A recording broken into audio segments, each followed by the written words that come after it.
Imagine un homme assis derrière une vitre, dans une salle de tribunal bondée. Costume gris, lunettes rondes, un dossier serré contre lui. Il ne crie pas. Il ne menace personne. Il attend, presque calme, comme à un simple rendez-vous administratif, alors que le monde entier retient son souffle. Les journalistes se penchent en silence. Personne, dans cette salle, ne sait encore vraiment ce qu'il regarde.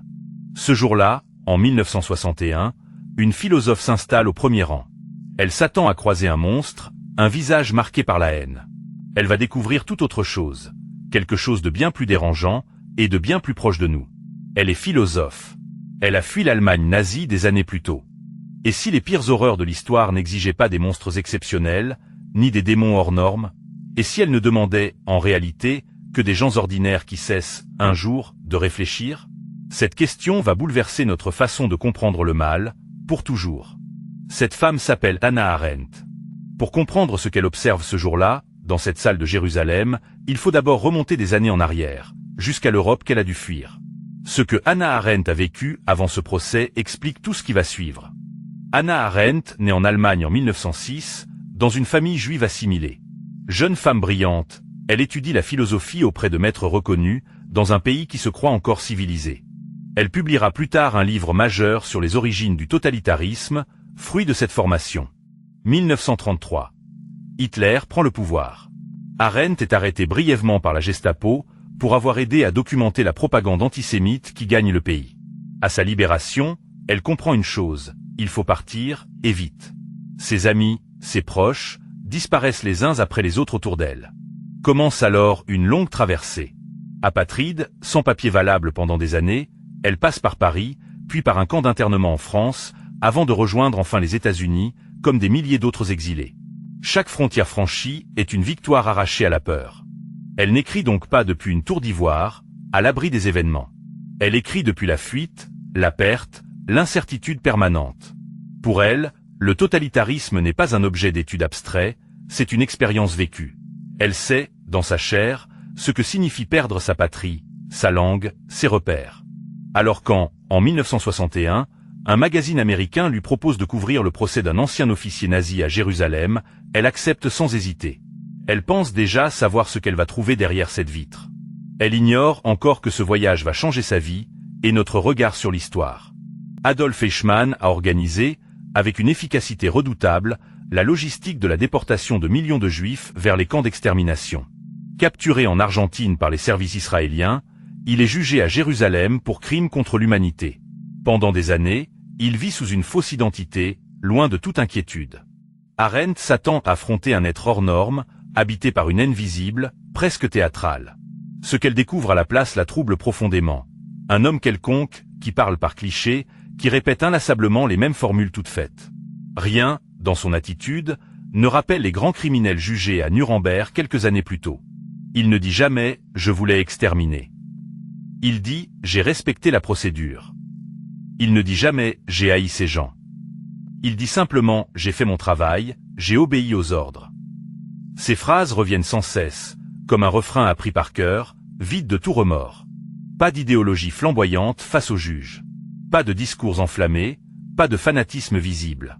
Juste un fonctionnaire méticuleux, obsédé par les formulaires, les trains, les horaires. Un rouage minuscule qui n'a jamais levé les yeux vers ce qu'il transportait vraiment.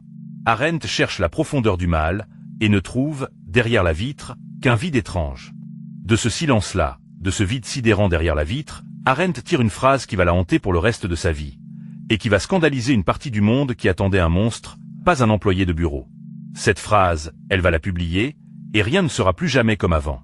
Elle l'appelle la banalité du mal. Non que le mal lui-même soit anodin, ou sans conséquence, mais qu'il peut naître sans profondeur particulière, sans démon intérieur tordu, simplement porté par quelqu'un d'ordinaire, presque interchangeable. L'expression fait scandale dès sa publication, en 1963, dans un livre au titre désormais célèbre. Sa thèse est précise et souvent déformée. Eichmann n'était pas stupide, ni dépourvu de conscience. Il avait, dit-elle, cessé de penser. Il ne s'interrogeait plus sur le sens profond de ses actes, seulement sur leur exécution efficace et rapide. Cette absence de réflexion, dit-elle, peut transformer n'importe qui en rouage d'une machine à tuer. L'idée choque immédiatement, et durablement. Beaucoup y voient une manière d'excuser le bourreau, de banaliser au sens propre un crime immense. Arendt se défend avec force. Elle ne minimise rien du crime, elle en interroge simplement le mécanisme intime. Certains l'accusent même de manquer d'empathie envers les victimes. Le débat, aujourd'hui encore, n'est pas clos. Quelques années plus tard, un jeune psychologue américain, Stanley Milgram, décide de tester cette même intuition, mais en laboratoire cette fois. Des volontaires ordinaires, sous l'autorité tranquille d'une blouse blanche, infligent ce qu'ils croient être de véritables décharges électriques, de plus en plus fortes, simplement parce qu'on le leur demande poliment. Le résultat est glaçant, encore aujourd'hui. La grande majorité obéit jusqu'au bout, malgré les cris simulés de douleur derrière le mur. Pas par cruauté personnelle, par simple soumission à une autorité perçue comme légitime, et par abandon progressif du jugement individuel. Le protocole s'appelle simplement soumission à l'autorité. Il ne demande ni haine ni idéologie, juste une consigne. Arendt, la philosophe exilée, et Milgram, le psychologue de laboratoire, sans jamais s'être concertés, viennent de mettre le doigt exactement sur la même faille humaine, à des années de distance l'un de l'autre. Deux esprits, deux méthodes, une seule et même découverte glaçante sur la nature humaine. Alors où se trouve le rempart, si les monstres ne sont pas nécessaires au pire? Pas dans l'héroïsme spectaculaire. Pas dans la vertu proclamée haut et fort. Arendt le situe ailleurs, dans un acte minuscule, discret, et pourtant terriblement exigeant, pensé par soi-même. Ce n'est pas un talent réservé à quelques-uns, c'est une discipline, accessible à chacun, chaque jour. Penser, pour elle, ce n'est pas simplement répéter une opinion reçue, ni citer une autorité. C'est entretenir ce dialogue intérieur permanent qui demande, avant chaque acte important, « Et si tout le monde agissait exactement comme moi, en ce moment précis ?» Une question simple, répétée sans relâche, qui empêche de se dissoudre dans la foule. Ce dialogue silencieux avec soi-même, c'est précisément la digue. Celui qui parvient à le maintenir vivant ne devient jamais totalement l'instrument aveugle d'un autre, quel que soit le système, l'uniforme ou l'ordre reçu. C'est fragile, ça demande de l'entraînement, mais ça se cultive, comme un muscle. Sa thèse reste débattue aujourd'hui encore, discutée, parfois contestée par d'autres historiens du nazisme et du procès.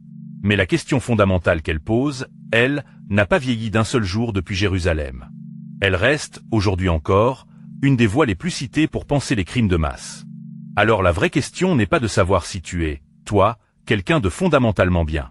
La question, la seule qui compte vraiment, est celle-ci.